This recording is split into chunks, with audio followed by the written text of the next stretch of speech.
¿Quieres enviar algo desde los Estados Unidos a Venezuela? Tuplata.com.be es la mejor opción. En tuplata.com.be además te asisten con tus compras y si lo necesitas, incluso las hacen por ti. No busques más couriers de dudosa procedencia, envía rápido y seguro. En avión o en barco, nos ajustamos a tu presupuesto. Tuplata.com.be, la tarifa más baja y en el mejor tiempo. Bueno, bienvenidos como todas las semanas a la segunda parte de Sin Nombre, la primera en el canal de Alejandro Marcano Santelli. Aquí arranqué de atrás para adelante, Alejandro, porque yo siempre recomiendo ver la parte del programa, tu parte del programa, al final de este espacio, pero ahorita estoy diciéndolo del principio. Pero bueno, nada, el cariño es el mismo y te saludo, Alejandro Marcano. ¿Cómo estás? Igualmente, muy contento de que no estás tomando venganza de mí por hablar mal de ti en otros espacios, Jamás. pero eso habla de ti. En mi corazón solo anida la paz, la fraternidad, la bondad. Yo no voy a tomar venganza de nadie, aunque tengo pleno conocimiento de todo lo que tú hiciste, pero ya lo comentamos, ese episodio de lo que ocurrió contigo y con el Gocho, ya lo comentamos en tu segmento del programa. Les invito a la gente a que lo vayan a verlo también para que vean la polémica con el Gocho y el señor Marcano. Mira, terminamos hablando en tu segmento de este caso de Trinidad, pero es que el caso de Trinidad, Alejandro, y lo del niño asesinado en las costas trinitarias por esta patrulla marina, tiene que ver con un caso más profundo, con algo más que eso de Trinidad. Y es que, qué casualidad que después de que Maduro emprende toda esta campaña de que Venezuela se está arreglando, de que en Venezuela la economía se acomodó, de que en Venezuela la gente está incluso regresando, y tú lo ves en el Twitter, a veces tú ves gente que dice, no, mira, yo tengo un tío que regresó a Venezuela y tal, porque ahora sí hay condiciones económicas y se vino a invertir. Todo, qué casualidad que después de todo ese cuento aparece lo de Trinidad. Pero eso aparece además, Alejandro, cuando nosotros la semana pasada hicimos un programa sobre el tema de la polémica desatada en los Estados Unidos por la deportación de venezolanos. Y me quiero quedar con la cifra que te comenté la semana pasada. En 2020, a finales de 2020, se dijo que habían llegado por la frontera sur de los Estados Unidos 95 venezolanos que los habían detenido. En 2021, en diciembre de 2021, de 95 se pasó a casi 15.000 venezolanos en la frontera sur de los Estados Unidos. Tienes lo de Trinidad, tienes lo de Estados Unidos, tienes lo de Colombia, que estuve leyendo las cifras más o menos actualizadas de los migrantes venezolanos. Hay 1.7 millones supuestamente venezolanos ya en Colombia formalmente. Allí deben haber más, deben haber pasado los 2,5 millones, quizá, de venezolanos en Colombia. Pero el caso con todo esto, Alejandro, es que lo que ha ocurrido es que la migración venezolana no se ha detenido. Yo creo que esto es lo fundamental. Lo que viene a constatarnos, lamentablemente, por la vía de la violencia, por la vía de este crimen, porque eso fue lo que ocurrió en las costas de Trinidad con este muchachito, este crimen, lo que te viene es a retratar un panorama más amplio, donde en Venezuela, pese a lo que se diga, la gente se sigue yendo de Venezuela.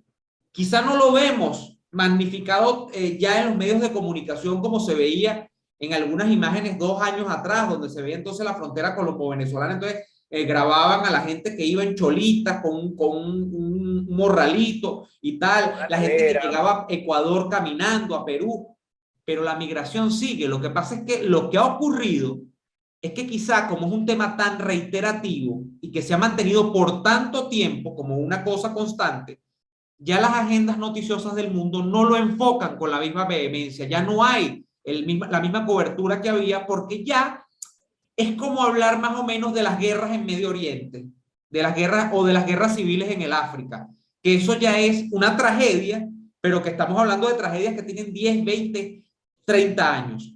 Y como es una cosa que ya se hace frecuente, entonces ya no es noticia, pero la tragedia está allí. Lo mismo ocurre con nuestros migrantes, Alejandro. Siguen siendo una tragedia, pero ya no son, digamos, la novedad dentro del panorama informativo mundial. Entonces, eso es lo que nos viene a traer este caso, me parece a mí, Alejandro. No sé cómo enfocas tú todo esto, porque yo creo que la migración sigue. Sí, no, y además tiene un buen punto. La noticia, y por eso es que en el periodismo y tú lo sabes muy bien, uno tiene que reinventarse. Y ustedes me oyen generalmente decir que a mí me gusta el sensacionalismo y el amarillismo. Sí, porque si no, uno no puede vender la noticia. Este es nuestro negocio, que la gente consuma las noticias en tal o determinado medio de comunicación. Esto no quiere decir que uno falsee la verdad, que invente cosas, que exponga. ¿Qué pasa con el caso como tú lo estás narrando? ¿Y por qué les digo esto? Porque una noticia que es importante hoy, y la voy a traer aquí al sur de la Florida, cuando se cae el edificio de Champlain Tower, ¿no? Que es lo mismo que tú estás hablando, se cae una tragedia, nosotros cubriendo un día, 2 días, 3 días, al cuarto día ya uno está agotado, las autoridades están agotadas, pero los medios te mandan y entonces tú inventas, buscas un ángulo diferente para tratar de conocer la verdadera historia, no solo lo que, porque ya no te dejan entrar a la segunda semana el mismo trabajo, ya uno mentalmente pues no sabe qué más relatar porque es lo mismo a la tercera semana, cuarta semana. ¿Quién se acuerda hoy día de esa tragedia? Muy pocos. Muy pocos. Entonces, la noticia va decayendo y mientras eso ocurría, lo de Champlain, lo que ocurría con los venezolanos pasando por Colombia, en ese río, se queda como en el recuerdo de uno. Hasta que alguien no hace mención a ese caso nuevamente, uno no lo trae del subconsciente al consciente. Entonces, yo estoy absolutamente seguro, como tú lo narras, que la migración venezolana sigue siendo altísima a diario. Hay gente con la que tú hablas que esperaba las elecciones del 21 de noviembre para ver si algo iba a cambiar. Después del 21 de noviembre la gente se dio cuenta, los pocos que apostaron, y con todo respeto se lo digo, que algo iba a cambiar, pues decidieron salir, venden sus cositas y van. Pero como no es un tema de interés para los medios, de hecho, hoy me pidieron a mí en el canal, en Mega TV, que haga el tema del niño asesinado en el barco en Trinidad y Tobago por parte de la Guardia Costera Trinitaria. Pero la noticia fue ayer. Entonces, hay tan poco interés ahora en Venezuela como tal, en el desarrollo, porque les parece que ya nada pasa, que todo es normal, que 48 horas, 24, todos los medios ayer dieron la noticia, pues la tocaron, ¿no? de refilón, con reporteros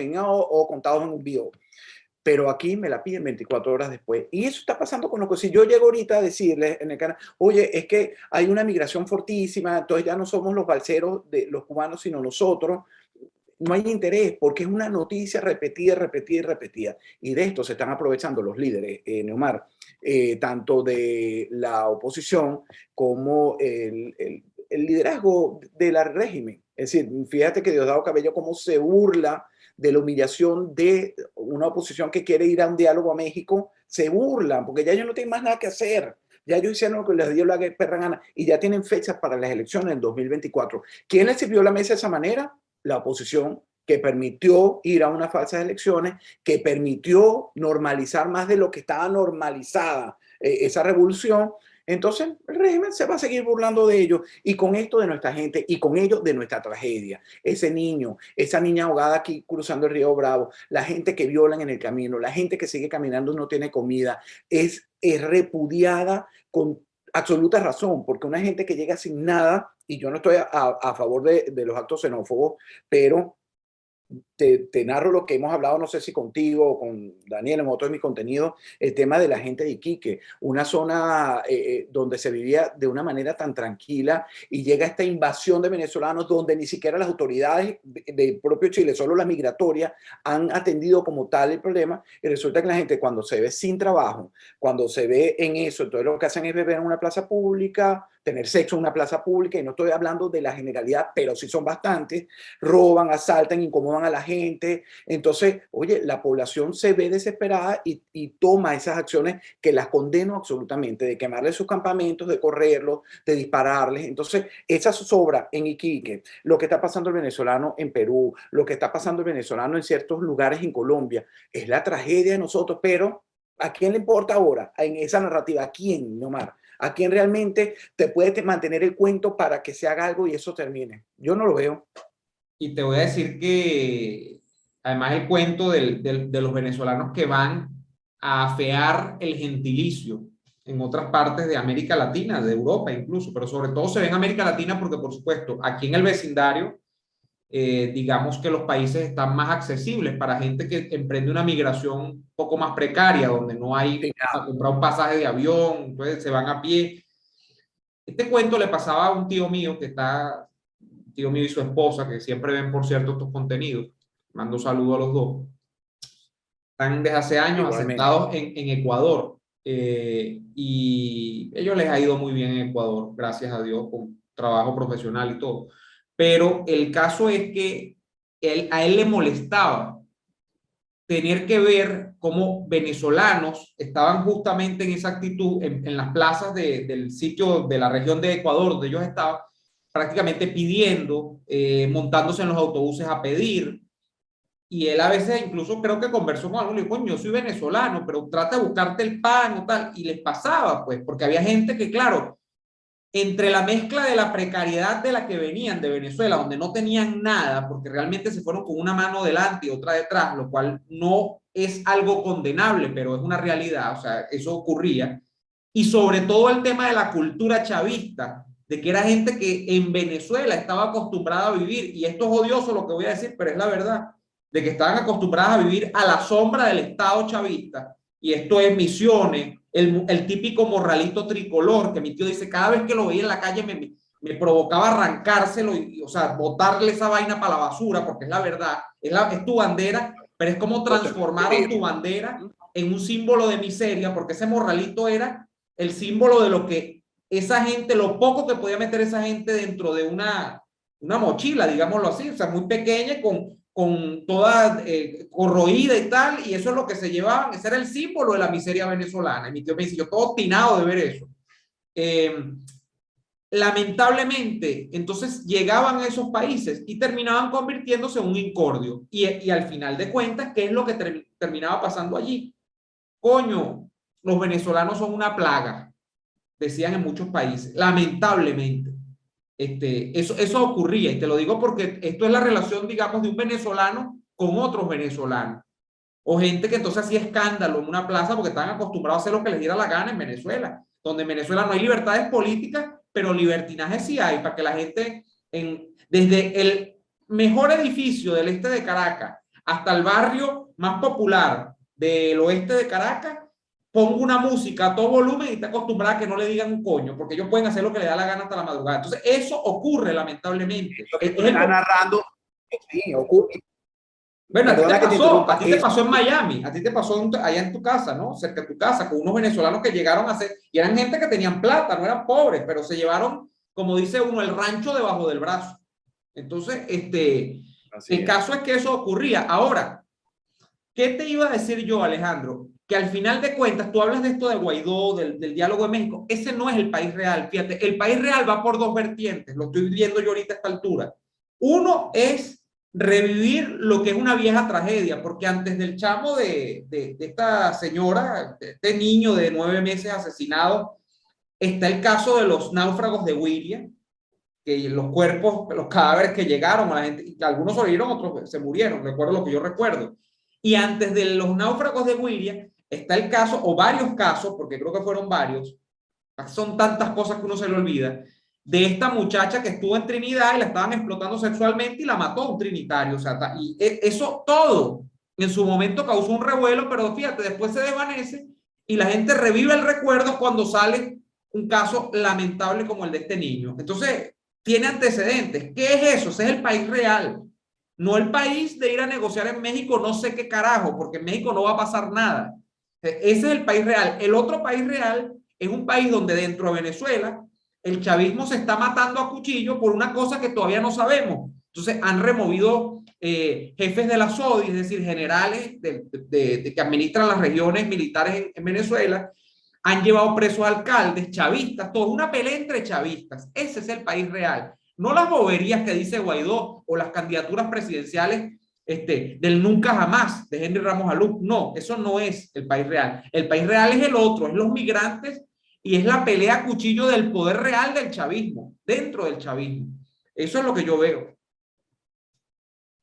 Así es, y en esta tragedia que tú mencionas, que no solo Trinidad, también Curazao, recuerda que mi hermano mayor Antonio vive allá, y los venezolanos en balsa o como sea llegan a Curazao, y la tragedia de lo que ocurre, la prisión, la persecución, no es fácil, no es fácil. El venezolano sigue huyendo y ese es el país real, ese es lo que tenemos y en lo que hay que trabajar. Pero mira, hay que hacer un cambio completo de política. Yo aprovecho este espacio nuevamente porque me he decidido a desnudar a los políticos, ¿sabes? A los políticos que pretenden hacer o buscar el cese de la usurpación, si es que lo quieren, pues yo veo que ya no muchos, sino que están trabajando en elecciones. Yo sé que los partidos, yo sé que las elecciones son maravillosas en países donde las instituciones funcionan independientemente y cada poder es independiente. En nuestro país no es. En nuestro país la meta es acabar con la dictadura, acabar con esas mafias enquistadas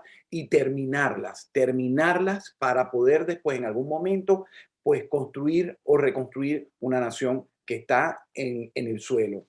Entonces, aprovecho para reiterar, María Corina, lo he hecho ya por varias vías, quiero entrevistarte a ti también, quiero conocer, porque cuando me hablan de liderazgo, de creación de liderazgo, porque tú te das cuenta ahora que no solo los que quieren ir a elecciones en 2024, sino se está hablando de nuevos liderazgos, de que entonces hay que, pero ¿qué liderazgo? Si, es que no, yo creo que no hay nada, todo eso también desapareció y es triste ver cómo una persona puede estar aspirando a una elección, a un voto, en un país donde la tragedia real, porque esto que estamos hablando son los que se están yendo, pero no nos olvidemos de los que quedan adentro.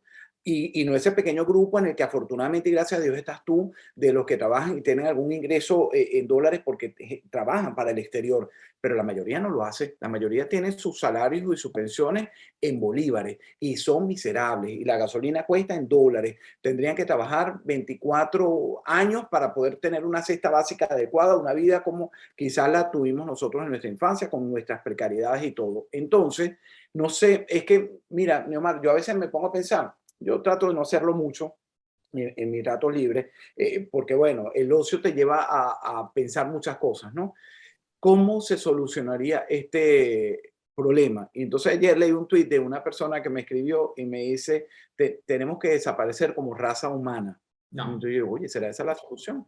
¿Será esa la solución? Estamos malos, nos matamos, nos asesinamos, no nos importa el otro. ¿Qué está pasando con nosotros? Pero ¿qué está pasando con la gente que debe dolerle al pueblo venezolano?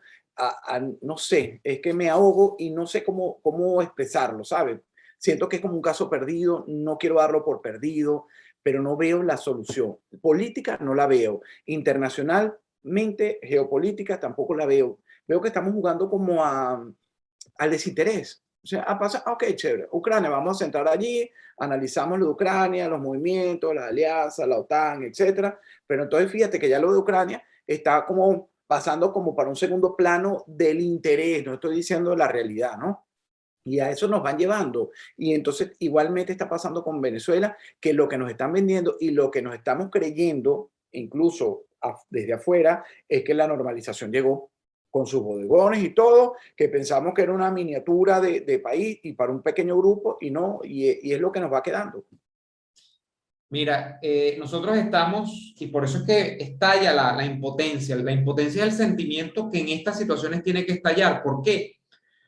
Porque estamos en una situación típica de secuestro. Lo que pasa es que este es un secuestro colectivo. O sea, en la situación de secuestro, el que está secuestrado no tiene ninguna capacidad para revertir la situación. Esa es la situación. Y hay, digamos, una reiteración en el término situación, porque remite a eso, del colectivo venezolano en este momento, del que está por lo menos como yo dentro del país.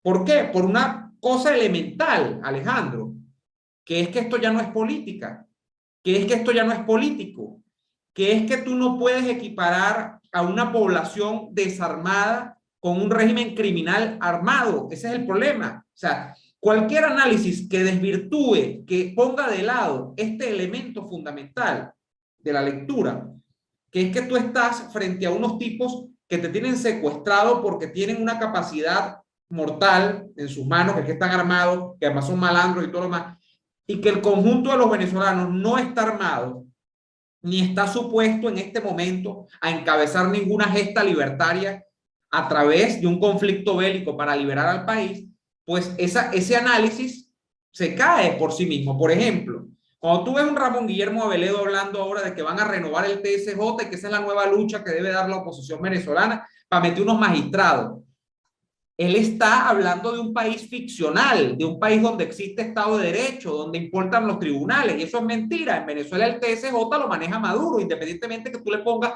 2, 3 o 5 magistrados de la oposición.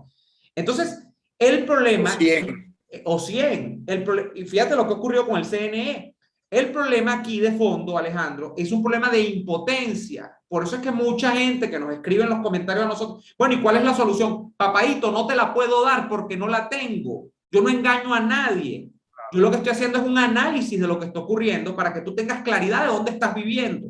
El problema es que la impotencia no te puede llevar a una solución, porque con que yo esté indignado, con que yo esté impotente como estoy, seguro que estás tú también, eso nos lleva a alguna solución. No, de lleno no nos lleva, o sea, de plano no nos lleva a ninguna solución. Claro, lo que tenemos es un poco la carrera ganada en el sentido de que estamos claros de cuál es la situación, pero no hay plan mágico, no hay manera en este contexto de resolver. Las negociaciones de México no van a resolver nada. Guaidó está jodido, Guaidó no va a resolver nada tampoco.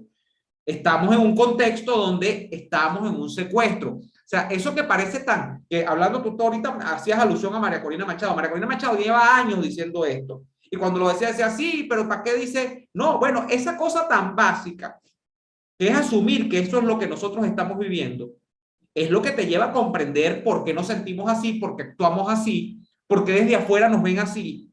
Es por eso. Entonces, mientras tú no puedas resolver una situación que es desequilibrada en cuanto a fuerza, que es un lado criminal, armado, extrapolítico, y esto no tiene que ver con política, con una población que está disminuida anímicamente, con una población que no está armada, una población que ya agotó los caminos políticos porque ha votado hasta decir basta, ha marchado hasta decir basta. Coño, ¿cómo tú le vas a pedir que haga más?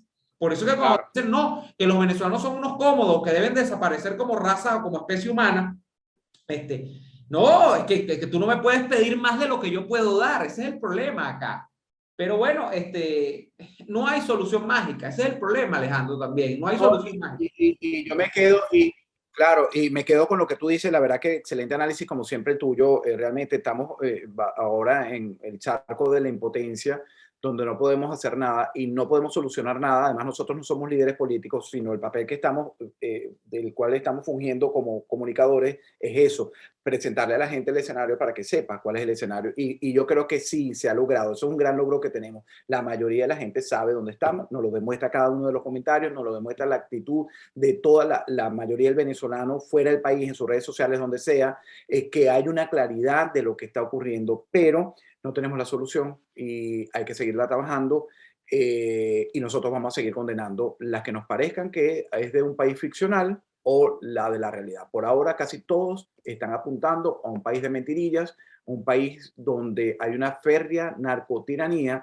donde hay un férreo control de todas las instituciones y todo lo que se haga intento democrático en ese escenario es fallido y es estúpido. Y con esto me cierro.